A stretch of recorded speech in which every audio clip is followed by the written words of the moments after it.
Mr. Speaker, the Prime Minister has threatened to sue the Leader of the Opposition. His lawyer objects to her claim that the Clerk of the Privy Council pressured her, the former Attorney General, and made it clear that her job was on the line. Canadians heard the Clerk of the Privy Council in his own words. They know this statement to be true. When will the Prime Minister allow this court case to begin so the truth can be revealed? The Honourable Government House Leader. Mr. Speaker, I have answered that question now on numerous occasions, and I do believe that one day we will actually be in this House debating policies that actually have impacts on Canadians.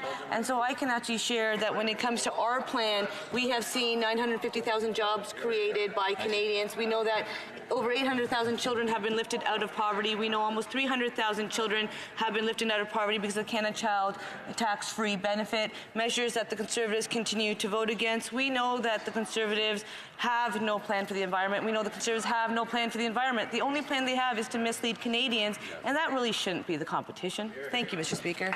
Member for Markham Unionville. Mr. Speaker, for months the Prime Minister has been trying to keep the truth from Canadians. And now he's threatening lawsuit, try to silence his opponents. It won't work. Canadians want the Prime Minister to present his evidence in the court of law. So when will the Prime Minister follow through on his threat? Or is he just talk, no walk? The Honourable Government House Leader. So, once again, I've answered that question, but I think what Canadians, what they are prioritizing, or many of them, is it's the economy and the environment. So when it comes to the economy, we know that we have one of the fastest growing economies in the G7, and that's pretty impressive because that means more Canadians are working today than they were in my lifetime. And when it comes to our climate plan, because we know that climate change is real, we actually want to transition to a cleaner, greener economy by making cleaner, greener choices more affordable. And that's why we have the Climate Action Incentive Payment. But that member and his party choose to mislead Canadians by not reminding Canadians that... L'honorable député. The Honourable Member for Lévis-Lotbinière. Mr. Speaker, on March 29th, our leader made an official statement through a press release saying that the Prime Minister led a political interference campaign, that he personally gave orders, and that he denied the truth, and that therefore the Prime Minister had lost the moral authority to govern. Our leader maintains everything that he said in that statement. Mr. Speaker, my question is simple.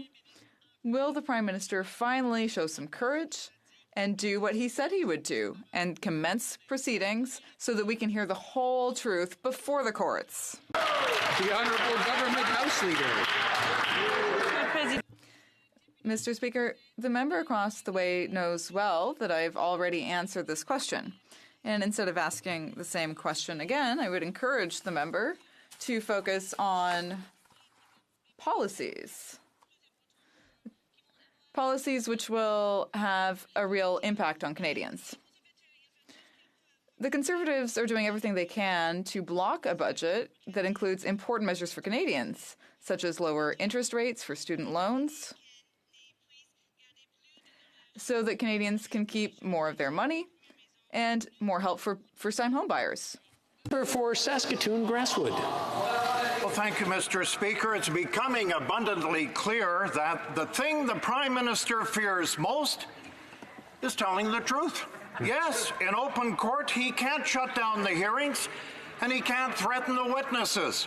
Will he commit today, Mr. Speaker, to immediately file his lawsuit and testify in open court about what he did to politically interfere in a criminal trial? The Honourable Government House Leader. Mr. Speaker, it's interesting that the member who's from the province of Saskatchewan would rise, and he knows very well that I've answered that question. But Saskatchewan is actually one of the provinces that don't have a provincial climate plan. So to ensure that we can transition to a cleaner, greener economy, the federal government actually has put forward a climate action incentive payment. And families within Saskatchewan actually will be receiving over $600 when they file their taxes this year. And that's actually more than, it will benefit more. 80% of families will actually spend less when it comes to making cleaner, greener choices, because we want to ensure that they make cleaner, greener choices and that they are affordable. So I encourage... The Honourable Member for Vancouver